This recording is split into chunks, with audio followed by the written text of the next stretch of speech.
ये कहानी है मननगढ़ के हवेली की। ये हवेली जो दिन में खंडर दिखती है, वो रात को अपने आप जिंदा हो जाती है। कोई भी गांव वाला इस हवेली के आसपास भी नहीं घूमता, क्योंकि इस हवेली से कोई जिंदा वापस लौटा ही नहीं। गांव वाले बूढ़े भीखू की कहानी सुनाते हैं। भीखू एक रात इस हवेली के पास से गुजर रहा था। वो हवेली के चकाचौंध देखकर हवेली के भीतर चला गया, जो आज तक नहीं लौटा। ये वर्मा परिवार है। गाड़ी चलाते ब्रिजेश वर्मा, बाजू में बैठी उनकी पत्नी नेहा वर्मा और पीछे की सीट पर बैठे बुजुर्ग शांति वर्मा और नरेश वर्मा। बेटा, और कितनी दूर है तेरा ससुराल? माँ, अब तक तो पहुंच जाना चाहिए था। लगता है अंधेरे में हम रास्ता भटक चुके हैं। अरे कोई नहीं बेटा, आगे कोई इंसान दिखे तो उससे रास्ता पूछ लेना। जी पापा। ब्रिजेश गाड़ी चलाता रहा। यहाँ तो कोई नहीं दिख रहा। माँ, मुझे आगे एक हवेली दिख रही है, वहाँ पहुँच सकते हैं। ठीक है, चलो वहीं जाते हैं। ब्रिजेश की गाड़ी हवेली के गेट में घुसते ही अजीबोगरीब आवाजें आना शुरू हो जाता है। लोमड़ी चिल्लाने लगी, चमगादड़ उड़ने लगे और एक उल्लू टुकुर टुकुर गाड़ी की ओर देखने लगा।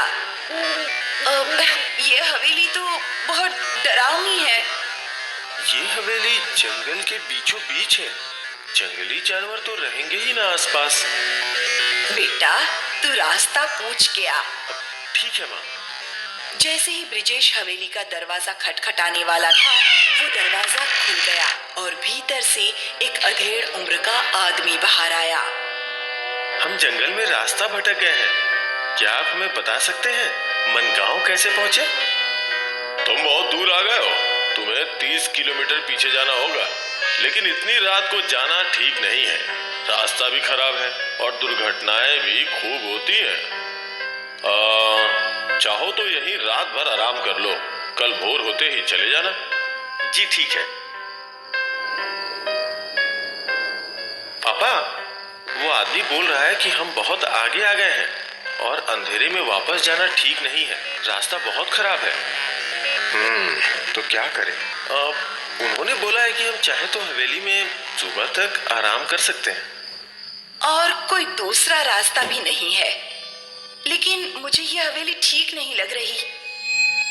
डरो मत, ये हवेली पुरानी है, इसलिए तुम्हें ऐसा लग रहा होगा। जब वो लोग हवेली में कदम रख रहे थे तो डरावनी आवाजें शुरू हो गईं। हमें वापस गाड़ी में लौट जाना चाहिए। तुम बहुत डरपोक हो। आप यहाँ हॉल में आराम कीजिए, खाना लग चुका है और किसी चीज की जरूरत पड़े तो मुझे आवाज दे देना। ब्रिजेश चौंक गया कि कैसे इतनी जल्दी इतना सारा खाना तैयार हो गया। इतने सारे पकवान। अरे ये कोई आम घर थोड़े ना है, किसी रईस इंसान की हवेली है। मुझे तो बहुत भूख लगी है। सारे परिवार ने चाव से खाना शुरू कर दिया, लेकिन नेहा को हर जगह डरावने साए ही दिख रहे थे। ये हवेली वाले कितने अच्छे होंगे ना, अपने मेहमानों का कितने अच्छे से ख्याल रखते हैं। और वहाँ दूर खड़ा भीखू बोलने लगा, मेहमानों को नहीं, बलि के बकरों को अच्छे से खिलाया पिलाया तो जाता ही है ना। पेट भर खाना खाने के बाद वो लोग अलग अलग सोफे पे सो गए। जैसे ही उनकी आंख लगी, सारे डरावने साए उनके आसपास मंडराने लगे। पहला शिकार नेहा। नेहा ने अपनी आंखें खोली तो काला साया उसकी ओर ही बढ़ रहा था, लेकिन उसके चीखने से पहले वो साया नेहा में घुस गया। फिर नेहा वहां से उठकर सीढ़ियां चढ़ने लगी। वो एक कमरे में गई और वहां एक झूले पे बैठकर झूलने लगी।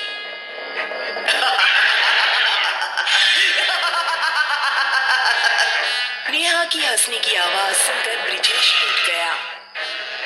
ये अचानक नेहा क्यों हंस रही है?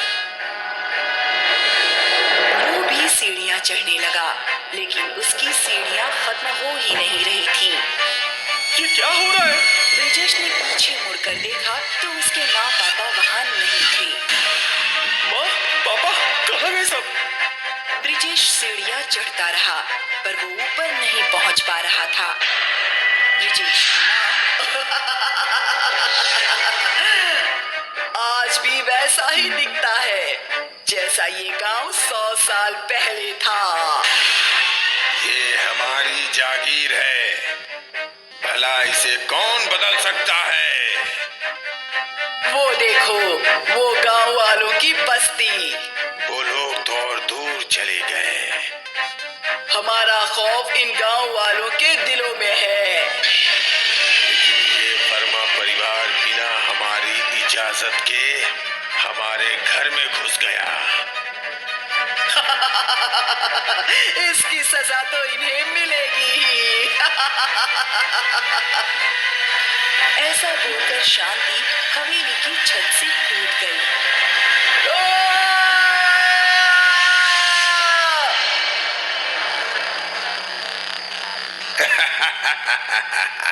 अब 3 लोग बचे। ब्रिजेश अब भी सीढ़ियां चढ़ने की कोशिश कर रहा था। नरेश वहां आया और चलती हुई सीढ़ियां रुक गई। पापा, पापा, माँ कहाँ है? वो तो चली गई। चली गई? पर कहाँ? जहां उसे जाना चाहिए था। ये क्या बोल रहे हो पापा? मुझे कुछ समझ में नहीं आ रहा है। अब तू भी उसी के पास जाएगा। नरेश ने ब्रिजेश को हवा में उठा दिया, फिर उसे दीवार पर पटक दिया। पापा, पापा, मैं आपका बेटा हूँ पापा। लेकिन मैं तेरा पापा नहीं हूँ। ऐसा बोल के उसे हवा में उठाकर उसकी रीढ़ की हड्डी तोड़ दी। फिर वो उस कमरे में गया जहां नेहा झूले पे बैठी थी। पापा, ये देखो, मैं अपने झूले पे बैठी हूँ। हाँ, हाँ, मेरी प्यारी गुड़िया के लिए ही तो ये झूला बनवाया था। लेकिन कोई मुझे यहाँ नहीं बैठने देता। अब से तुझे कोई कुछ नहीं बोलेगी। तू हर रात इसी झूले पे झूलना। ठीक है पापा। नरेश के अंदर के भूत ने नेहा का माथा चूमा और कमरे के बाहर चला गया। फिर वो हॉल में रखी तलवारों के पास गया, मयान से एक तलवार निकाली और जोर जोर से हंसने लगा। मयान से तलवार एक बार निकल जाए तो उसका रक्त अभिषेक होना ही चाहिए। वहाँ कमरे में नेहा एक छोटी बच्ची की तरह झूले पे झूल रही थी और यहाँ उसका पूरा परिवार मर चुका था। ये डरावनी रात भी बीत गई और सूरज उगा। एक बार फिर हवेली खंडर बन गई और नेहा एक कोने में बैठकर अपनी गुड़िया के साथ खेल रही थी। ये औरत कौन है? अरे ये छोटी बच्ची की तरह क्यों खेल रही है? रुको, मैं पूछती हूँ। बहन, तुम यहाँ क्या कर रही हो? वो औरत नेहा के पास गई और नेहा ने उसकी आंखों में देखा। नेहा की आंखें लाल हो चुकी थी। सारे गांव वाले डर के गायब हो गए और नेहा वहीं पे गुड़िया के साथ खेलती रही। हर रात को हवेली वापस जिंदा होती थी। नेहा अपने माँ पापा के साथ रहती थी और हर सुबह वो खंडर बन जाती थी।